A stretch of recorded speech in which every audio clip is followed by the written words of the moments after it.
lagi sinasabi ng magkasaka, ang pag-asa ng magkasaka, inasa kamay nga ng gobyerno. Kasi kami ay bahagi ng gobyerno na namumuno ay mga tulad ng Pangulo, kanyang gabinete, titingnan ng kabuhayan, agrikultura sa magkasaka.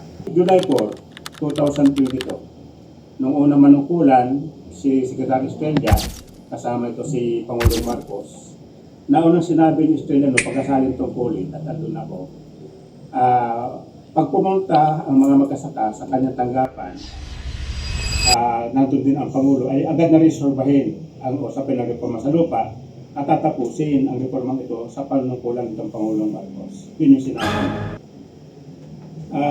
Pangalawa, nagkaisa kami mga magkasaka sa isang koalisyon.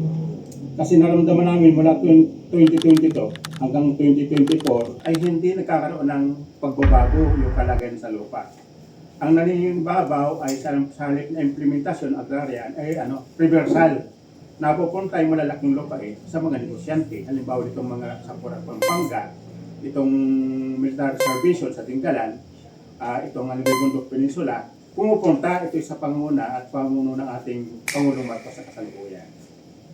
Nagkapag kami ng kaso noong Mayo 28 sa opisina ng tanggapan ng ating sekretary kasi ang pag-unawa ko sa maikling imbang sa Pangulong Bongbong Marcos, ang Pangulong ng Agrikultura ay nasa kanyang gabinete.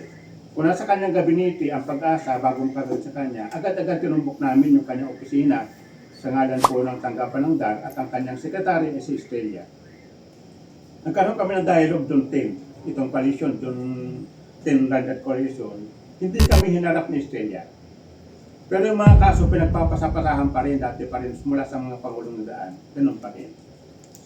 Tinuloy pa rin namin ang pag-uusap sa ikalawang pagkakataon, July 14. Ganun pa rin, hindi humarap ni Estrella.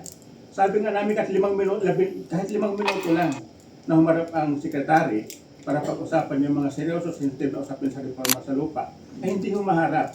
Ang ginagawa ng sekretary ni Bongbong Marcos, yung minamakasimais ang media. Nasa media lagi, nagbibigay ng mga titulo, pumunta sa mga barrio. Ando na nga kami 15 kaso ang dinarsulipan.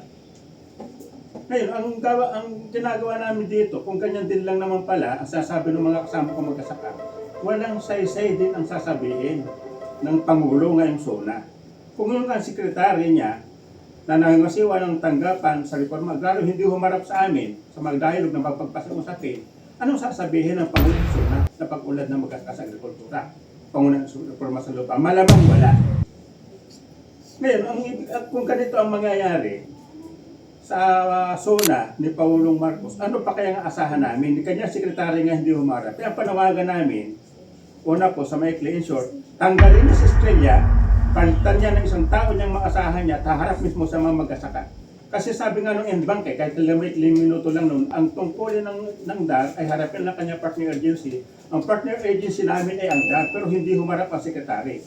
Kaya unang pwede gawin ng Marcos, panawagan namin, tanggalin niya si Estrella bilang sekretary ng DAR kasi walang pag-asa ang mga magkasaka sa kanya. Ang ginagawa niya, minamaximize ang media sa kanyang pagpapapogi, hindi mo kanya namibigay ng titulo, namibigay ng lupa, ng libre. Sa totoo, wala. 15 kaso na hindi niya hinarap.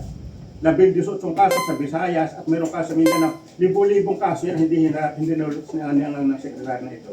So yun yung tingin namin sa usapin ng aktual mismo na paggumpa ng ating Pangulong Bongbong Marcos kung kaya ba resolbahin ang reforma sa lupa hanggat nandiyan kako si Estrella, malamang hindi niya kaya resolbahin yung Pangulong ito sa kasalukuyan. Yun po yung aming karito sa panawagan para sa kanya.